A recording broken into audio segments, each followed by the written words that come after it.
ಒಂದು ಊರಿನಲ್ಲಿ ಒಬ್ಬ ಹುಡುಗ ಇದ್ದ. ಯಾರಿಗೂ ವಿಶೇಷವಾಗಿ ಕಾಣದವನು, ಅಂಥ ವಿಶೇಷ ಏನಲ್ಲ. ಬಟ್ ಆದರೆ ಅವನೊಳಗೂ ಒಂದು ದೊಡ್ಡ ಕನಸಿತ್ತು. ಎಲ್ಲರಲ್ಲಿ ಇರುವಾಗೆ ಅವನಿಗೊಂದು ಕನಸಿತ್ತು.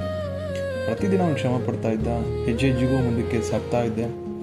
ಆದರೆ ಯಾರೂ ಅವನ್ನ ಗಮನಿಸಲಿಲ್ಲ. ಯಾಕಂದರೆ ಅಂಥ ವಿಶೇಷವಾದ ಪ್ರಗತಿಯನ್ನು ಕಾಣ್ತಾ ಇರಲಿಲ್ಲ. ಆದರೆ ಅವನು ಶ್ರಮಪಟ್ಟು ಮುಂದಕ್ಕೆ ಹೋಗ್ತಾ ಇದ್ದ, ಅವನಿಗೂ ಗೊತ್ತಾಗ್ತಿರಲಿಲ್ಲ. ರಾತ್ರಿ ಅವನೊಬ್ಬನೇ ಕುಳಿತು ದೇವ್ರನ್ನ ಕೇಳ್ದ, ದೇವರೇ, ನನ್ನ ಸಮಯ ಯಾವಾಗ ಬರುತ್ತೆ, ನಾನು ಯಾವಾಗ ಬೆಳಿತೀನಿ?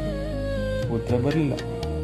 ಆದರೆ ಅವನ ಮನಸ್ಸಲ್ಲಿ ಒಂದು ಶಾಂತಿ ಇತ್ತು, ಮುಂದೆ ಬೆಳಿಬಿಡ್ತೀನಿ ಅನ್ನೋ ಒಂದು ಭರವಸೆ.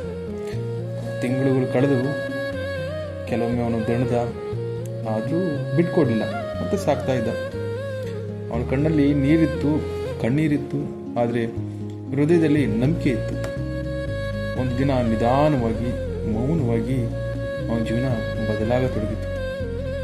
ಆಮೇಲೆ ಜನ ಹೇಳೋಕ್ಕೆ ಸ್ಟಾರ್ಟ್ ಮಾಡಿದ್ರು, ಅವನು ತುಂಬ ಅದೃಷ್ಟವಂತ ಅಲ್ವಾ.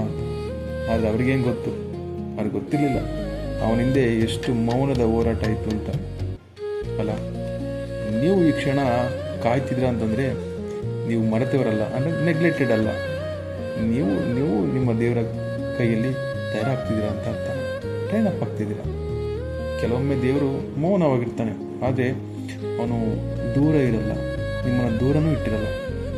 ನಿನ್ನ ಕಣ್ಣೀರನ್ನು ಅವನು ಎಣಿಸ್ತಾ ಇರ್ತಾನೆ, ನಿನ್ನ ನೋವನ್ನು ನೋಡ್ತಾ ಇರ್ತಾನೆ. ನಿನ್ನ ಸಮಯ ಬರಬೇಕಷ್ಟೆ. ನಿನ್ನ ಸಮಯ ಬಂದಾಗ ನಿನ್ನ ನೋವೇ ನಿನ್ನ ಕಥೆಯಾಗಿ ಬದಲಾಗುತ್ತೆ, ಮತ್ತು ನಿನ್ನ ಸಹನೆಯೇ ನಿನ್ನ ಕಿರೀಟ ಹೋಗುತ್ತೆ. ನೆನಪಿರಲಿ, ಮುಂದೆ ಸಾಗಿ.